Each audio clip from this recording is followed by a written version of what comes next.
Hey Hubbers, it's episode 267 of the Property Podcast.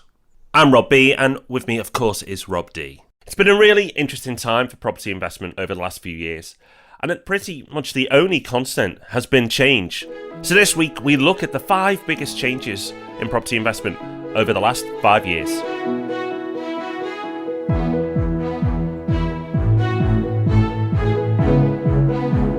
Thank you for joining us on the Property Podcast, where one thing hasn't changed. Every week for the last 5 years, every Thursday morning, property investors have come together to get informed and inspired. Today, we're getting a little bit nostalgic, looking at all the things that have changed. We'll be talking about those, we'll be talking about one thing that unbelievably hasn't changed, and we'll also be rebroadcasting something that we kind of hope that no one would ever hear again.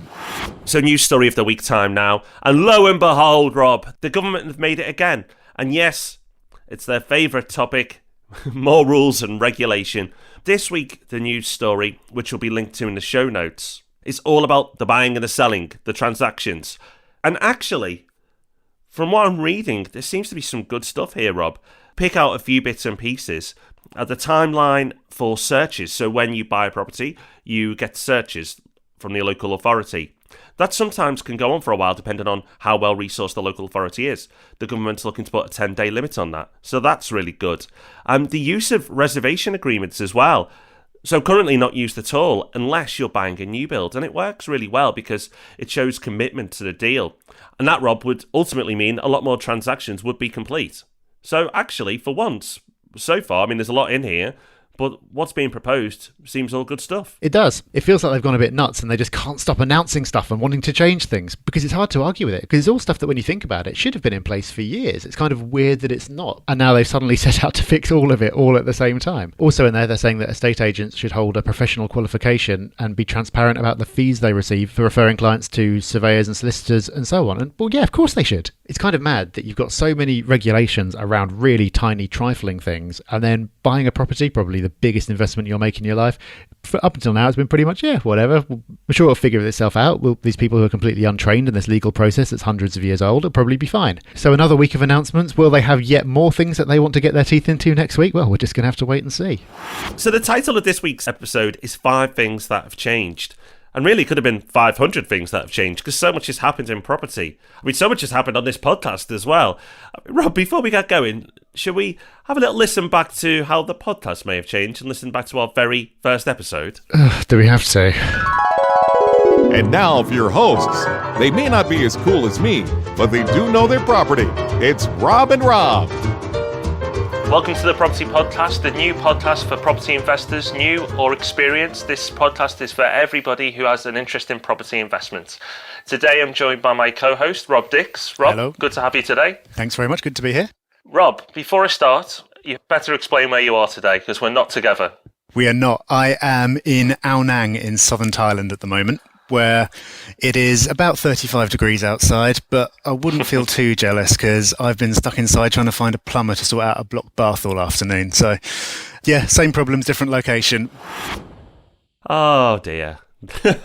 Okay, so thank goodness a lot has changed in the podcast and our ability to actually put together a podcast. If you want to hear more of that, what's wrong with you? Don't go back and listen to episode 1. Keep listening now because we're going to bring you up to date with the 5 most important things that have changed in property over the last 5 years. It's really interesting going back and looking at some of the things that we've talked about over the years. Look at some of the things that we were talking about back in our very first episodes. And it's only when you do that that you realise how much has changed in the property market over the last 5 years. Week by week, you don't really notice it. But when you look back, you realise that the world of property investment is radically different from how it was 5 years ago. So today we've picked out the 5 most important things that have changed. Starting, Rob, with geography. Yes, so we discovered Atlantis. No, the landscape, the market, and the where people are investing has dramatically changed since we started the podcast. So when we first started the podcast, everybody was talking about London. I want to invest in London. That's all I want to invest in. And you could see why. It was the only place that had seen any movement. Prices were on the up. Yet Rob and I were talking about elsewhere and the opportunities further afield. Now there's been a definite shift, and that obsession with London is really starting now to become, not quite to the same level yet, but an obsession with Manchester. It's been really interesting over the last 5 years to witness that shift in trend from people really wanting and loving investing in one particular area, and now the crowd moving to the next big area, the next big thing. Yeah, we were talking about the opportunities in the north very early on in the podcast. It must have sounded strange at the time when everyone else had their obsession with London. And let's be honest, we were very, very early in saying that London would start to struggle. I personally was early to the point of being wrong. For several years, London continued to grow by double digits. Well, I kept on saying that it would flatten out and then fall. But now it has happened, and it's really striking how the people we were talking to just a couple of years ago who were talking about London and, oh, I'd like to buy in London, but can I afford it? And now not even thinking about London at all. And it's all about Manchester. But these things never stay static, and it'll be interesting to see in 5 years where people will be investing and where the best locations will be. Now, if you had to pick out one thing that had changed in property over the last 5 years, what's the big standout? What would come to mind for you? Chances are it would be tax. The big tax bombshell of 2015 kind of changed everything. Now, we've talked loads and loads of times about what those changes are and what it means and what to do about it. But the big impact that's made, Rob, the big change that's made to property investment over the last 5 years is that because of this move to limited companies, it's much harder to make money to live off, and the focus is really shifting to the long term. It is, and for some people that's okay because it always was about the long term. And for those people, other than being a bit more organised with your tax affairs, it's okay. In fact, you may be a bit better off now than you would have been anyway because you've been forced to look into things. However, the ones who've been hit the hardest are those professional landlords, those people who want to be in property full-time, who want to escape the rat race, who want to stop working sooner rather than later. It's not made it impossible, but it has made it a lot more difficult. And with so many of the changes in property over the last 5 years, the general lesson is you can't just bulldoze into this blindly anymore and expect to make money. You can make money from property, especially over the long term, if you educate yourself, if you set yourself up right, if you've got a good team around you. And some will say that's a good thing, and maybe it is. But it's a huge shift in the landscape from where we were 5 years ago. The whole market's got a completely different feel to it. But the days of the amateur investor, I think they're behind us, Rob. That's true. And another reason why that's the case, another of these big changes that we've seen in the last 5 years, is mortgages.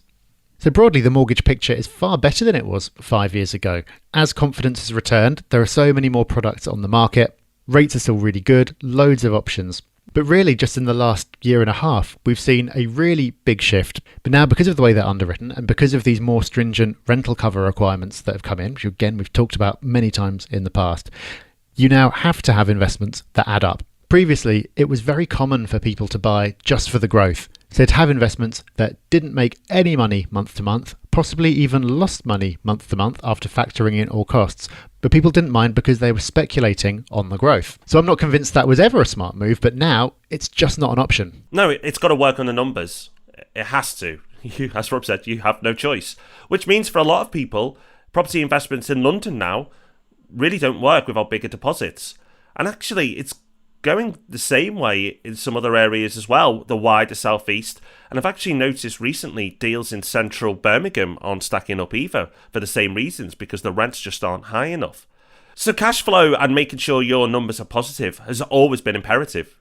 Nothing's changed there. But what has changed is people being able to ignore that advice. And I don't think that's a bad thing. It means that less people will get hurt in a downturn in the future. Fourth on our list of things that have changed is people's attitude to investment altogether.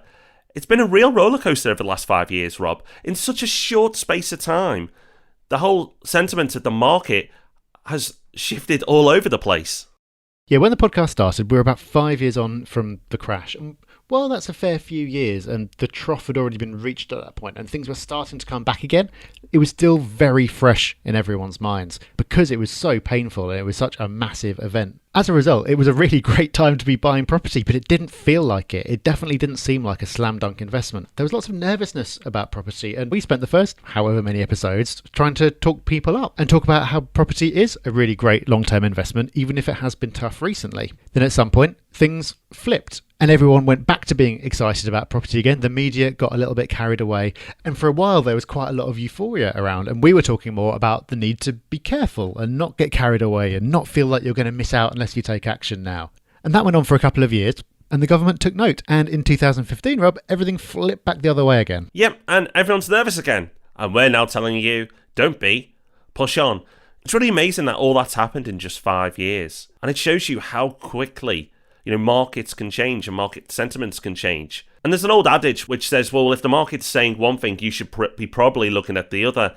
And that's just the case now. Like, people are nervous, but that means there's opportunity. That's a great time to kind of push on, because all of this has been driven by the market cycle and where we've gone on a journey over the last few years.